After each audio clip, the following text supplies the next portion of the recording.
Hi hello welcome to the paper cooking ചാനലിലേക്ക് എല്ലാവർക്കും സ്വാഗതം. ഇന്ന് നമ്മൾ ഉണ്ടാക്കാൻ പോകുന്ന വിഭവം എന്ന് പറയുന്നത് ഒരു മസാല ദോശയാണ്. വളരെ എളുപ്പത്തിലും സിമ്പിളായിട്ടും നമുക്ക് എങ്ങനെ ഒരു മസാല ദോശ ഉണ്ടാക്കിയെടുക്കാൻ നോക്കാം. നമുക്ക് മസാല ദോശ ഉണ്ടാക്കാനായിട്ട് ആദ്യം തന്നെ അരി ഉഴുന്നും വെള്ളത്തിലിടണം. അതിനായിട്ട് ഞാൻ 250 ml കപ്പിന് 1 കപ്പ് പച്ചരിയാണ് ഇവിടെ എടുത്തിരിക്കുന്നത്. പച്ചരിയുടെ കൂടെ തന്നെ ഒരു 1/2 കപ്പ് പുഴുക്കലരി കൂടെ നമ്മൾ ചേർത്തിട്ടുണ്ട്. ഇനി നമുക്കിതിലേക്ക് ഉഴുന്നാണ് വേണ്ടത്. ഞാൻ ഒരു 1/2 കപ്പ് ഉഴുന്നെടുത്തിട്ടുണ്ട്. അപ്പോൾ ഇത് രണ്ടും കൂടെ നമുക്ക് ഒന്ന് സോക്ക് ചെയ്യാനായിട്ട് വെക്കണം. ഇത് സോക്ക് ചെയ്യുന്നതിന് മുമ്പായിട്ട് നമുക്ക് നന്നായിട്ട് ഒരു 2-3 വട്ടം കഴുകി ഇതിൻ്റെ ആ പൊടിയും അഴുക്കും ഒക്കെ നന്നായിട്ട് കഴുകി കളഞ്ഞതിന് ശേഷമാണ് നമ്മളിത് കുതിർക്കാനിടേണ്ടത്. രണ്ടും അങ്ങനെ തന്നെയാണ് ചെയ്യേണ്ടത്. അപ്പോൾ നമുക്കിതൊന്ന് ആദ്യം കഴുകിക്കൊണ്ട് അരി ഉഴുന്ന ഇവിടെ ഞാൻ നന്നായിട്ട് കഴുകി എടുത്തിട്ടുണ്ട്. നമുക്ക് അരിയിലേക്ക് ഒരു 1/4 ടീസ്പൂൺ ഉലുവ ഇട്ട് കൊടുക്കാം. നമുക്ക് ദോശയ്ക്ക് നല്ല മാർദ്ദവം കിട്ടാൻ വേണ്ടിയിട്ടാണ് നമ്മൾ ഉലുവ ചേർത്ത് കൊടുക്കുന്നത്. അതുകൊണ്ട് ഉലുവ ഒരിക്കലും മിസ്സാക്കരുത്. ഇനി ഇതിവിടെ ഇരുന്ന് നന്നായിട്ടൊന്ന് കുതിർന്ന് വരട്ടെ. ഓവർ നൈറ്റ് വയ്ക്കുന്നതാണ് കുറച്ചുകൂടെ നല്ലത്. ഇല്ലെങ്കിൽ നമുക്ക് വൈകിട്ടത്തെ ആവശ്യത്തിനാണെങ്കിൽ തലേ ദിവസം വെള്ളത്തിലിട്ടിട്ട് രാവിലെ അരച്ച് വയ്ക്കണം. എങ്കിൽ നമുക്ക് വൈകുന്നേരം എടുക്കാൻ പറ്റും. നമ്മൾ വെള്ളത്തിൽ ഇട്ടിരുന്ന ഉഴുന്ന് ഒരു മിക്സിയുടെ ജാറിലേക്കിട്ട് അതിന് നെകക്കെ വെള്ളം ഒഴിച്ചിട്ടുണ്ട്. ഇനി നമുക്കിതൊന്ന് നന്നായിട്ടൊന്ന് അരച്ചെടുക്കാം. ഒരു പാത്രത്തിലേക്ക് നമുക്ക് ആ ഉഴുന്നരച്ചത് ഇട്ട് കൊടുക്കാം. ഉഴുന്നരയ്ക്കുമ്പോൾ ഒരുപാട് വെള്ളം ഒഴിക്കരുത്. ഉഴുന്നിന് നെകക്കെ മാത്രമേ വെള്ളം ഒഴിക്കാവൂ. അതുപോലെ തന്നെ നമുക്ക് അരിയും ഉലുവയും കൂടെ ഉള്ളത് നമുക്കൊന്ന് അരച്ചെടുക്കാം.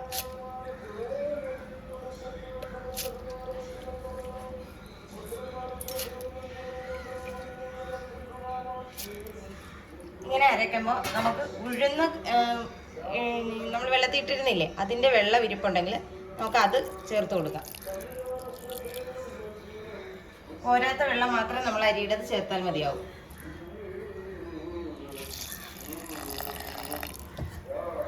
രണ്ടും നെകക്കെ തന്നെ വേണം വെള്ളം ഒഴിക്കാനായിട്ട്. ഇനി നമുക്ക് ഇതും ഒന്ന് അരച്ചെടുക്കാം. അരിയും നമ്മൾ നന്നായിട്ട് അരച്ചെടുത്തിട്ടുണ്ട്. ഇനി ഇത് രണ്ടും കൂടെ നമുക്ക് നന്നായിട്ടൊന്ന് മിക്സ് ചെയ്യണം.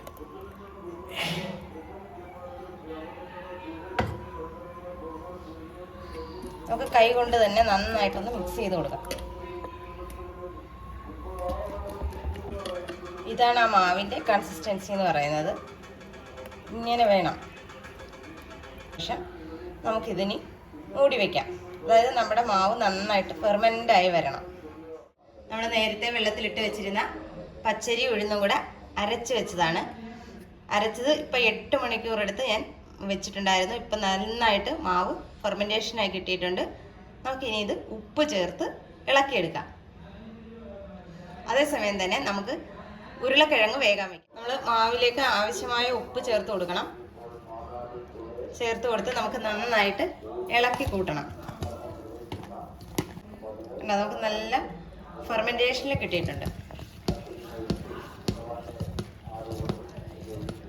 ഇതുപോലെ പൊങ്ങിയെങ്കിൽ മാത്രമേ നമ്മുടെ മസാല ദോശയ്ക്ക് ഒരു സോഫ്റ്റ്നെസ് വരത്തുള്ളൂ.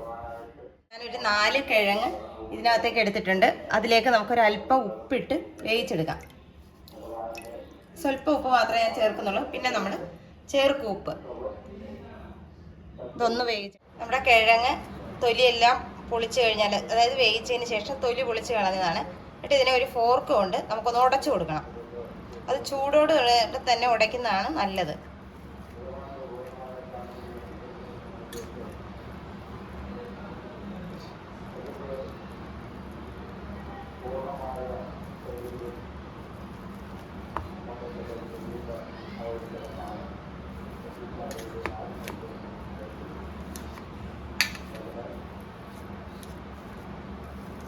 ഇതുപോലെ നമുക്ക് ഇനിയും കിഴങ്ങ് 2 കൂടി ഇരിപ്പുണ്ട്. അതും കൂടെ ഇങ്ങനെ ഒന്ന് ഉടച്ചെടുക്കാം.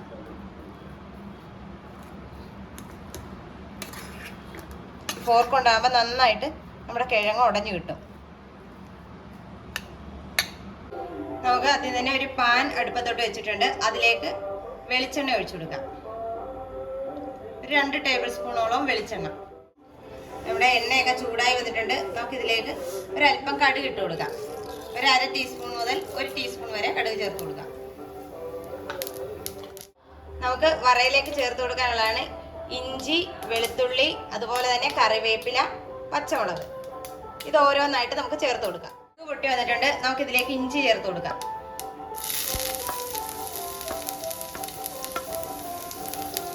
അതോടൊപ്പം തന്നെ നമുക്ക് വെളുത്തുള്ളിയും ചേർത്ത് കൊടുക്കാം.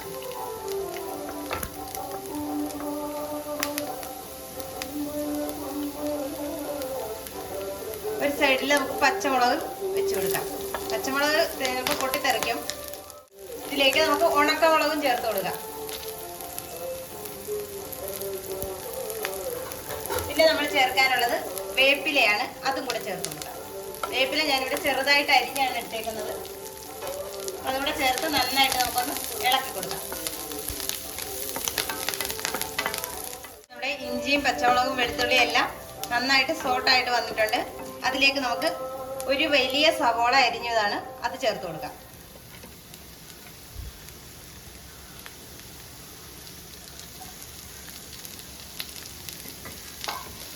നമ്മൾ സവോള ചേർത്ത് കഴിഞ്ഞാൽ സവോള നന്നായിട്ടൊന്ന് വഴണ്ട് വരണം. അത് വഴണ്ട് വരുന്നവരെ നമുക്കൊന്ന് ഇളക്കി കൊടുക്കാം.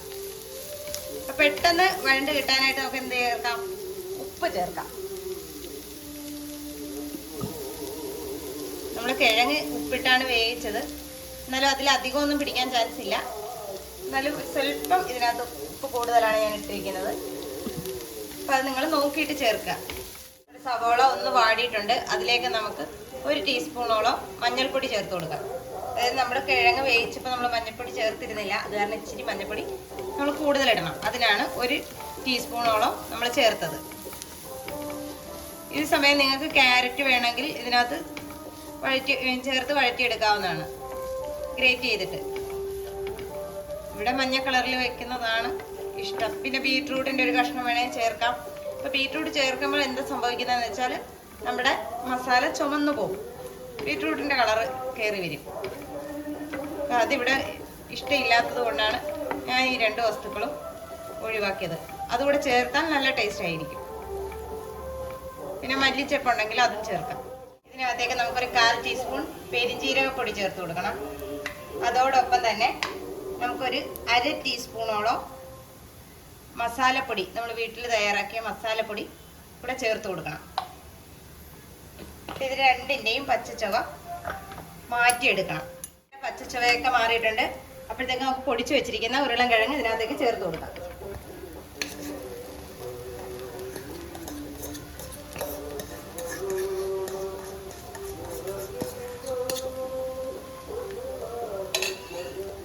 ഇത് നമുക്ക് നന്നായിട്ട് ഇളക്കി യോജിപ്പിക്കണം. അതായത് ഇതിനകത്ത് നമ്മുടെ ഉള്ളിയൊക്കെ നന്നായിട്ട് വഴണ്ട് കഴിഞ്ഞതാണ്. നമുക്കിനി ഈ കിഴങ്ങുമായിട്ട് ഒന്ന് യോജിപ്പിച്ചെടുത്താൽ മതി. നമുക്കൊരു 1/2 ഗ്ലാസ് ചൂടുവെള്ളം ചേർത്ത് കൊടുക്കാം. ഇതെല്ലാം കൂടെ ഒന്ന് മിക്സ് ആകാൻ വേണ്ടിയിട്ടാണ്. ചൂടുവെള്ളം തന്നെ ചേർക്കണം, പച്ചവെള്ളം ചേർക്കരുത്.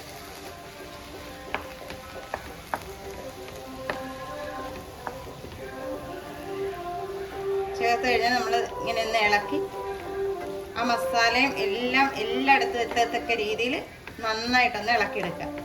ഈ സമയം നമ്മൾ ഉപ്പ് നോക്കിക്കോണം. കാരണം നമ്മുടെ കിഴങ്ങിൽ നമ്മൾ കുക്കറിനകത്ത് ഇട്ടെന്ന് പറഞ്ഞ് ഉപ്പ് പിടിക്കത്തില്ല. ഈ സമയം നോക്കിയിട്ട് നമ്മൾ ഉപ്പ് ചേർത്ത് കൊടുക്കണം. ഇല്ലെങ്കിൽ നമ്മുടെ മസാലയ്ക്ക് ഉപ്പുണ്ടാവില്ല. അപ്പോൾ അതേ നമ്മുടെ ഫില്ലിങ്ങിനുള്ള മസാല റെഡി ആയിട്ടുണ്ട്. ഇത്രയേ ഉള്ളൂ നമ്മൾ അതിനകത്ത് ഫില്ല് ചെയ്യുന്ന മസാലയുടെ പരിപാടി. ഇനി നമുക്കിത് മാറ്റി വയ്ക്കാം. നമുക്ക് ദോശയ്ക്കുള്ള മാവ് കോരി ഒഴിക്കാം.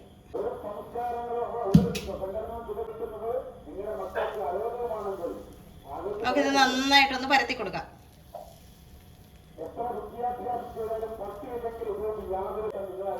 ഇതിലേക്ക് നമുക്കൊരൽപ്പം നെയ്യ് ഒഴിച്ചു കൊടുക്കാം. നമുക്കിതിലേക്ക് അല്പം മസാല വെച്ച് കൊടുക്കാം.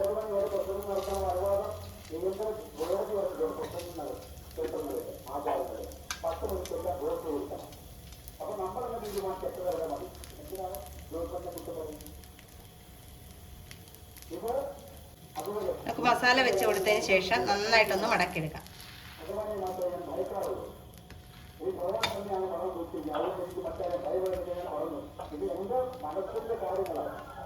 ഇത്രയേ ഉള്ളൂ. അപ്പം നമുക്ക് എല്ലാ ദോശയും ഇതുപോലെ ഒന്ന് മടക്കി സെറ്റ് ചെയ്തെടുക്കാം. അടുത്ത ഒരു ദോശ കൂടെ ഞാൻ പരത്തിയിട്ടുണ്ട്. അതിലേക്ക് നമുക്കൊരല്പം നെയ്യ് ഒഴിച്ചു കൊടുക്കാം. ഇതിലേക്ക് അല്പം മസാല വെച്ച് കൊടുക്കാം.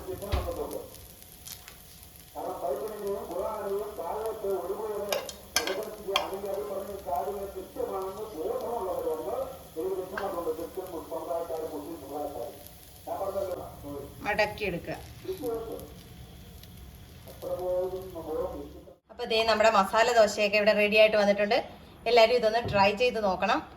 ഇതിൻ്റെ കൂടെ നല്ലൊരു സാമ്പാറോ ചമ്മന്തിയോ ഒക്കെ ഉണ്ടെങ്കിൽ അടിപൊളി. അപ്പോൾ എല്ലാവരും ട്രൈ ചെയ്ത് നോക്കുക. വീഡിയോ ഇഷ്ടമായ ലൈക്ക് ചെയ്യാനും ഷെയർ ചെയ്യാനും കമൻറ്റ് ചെയ്യാനും മറന്നു പോകരുത്. നല്ലൊരു വീഡിയോ ആയിട്ട് കാണുന്നവരെ ടാറ്റാ ബൈ ബൈ.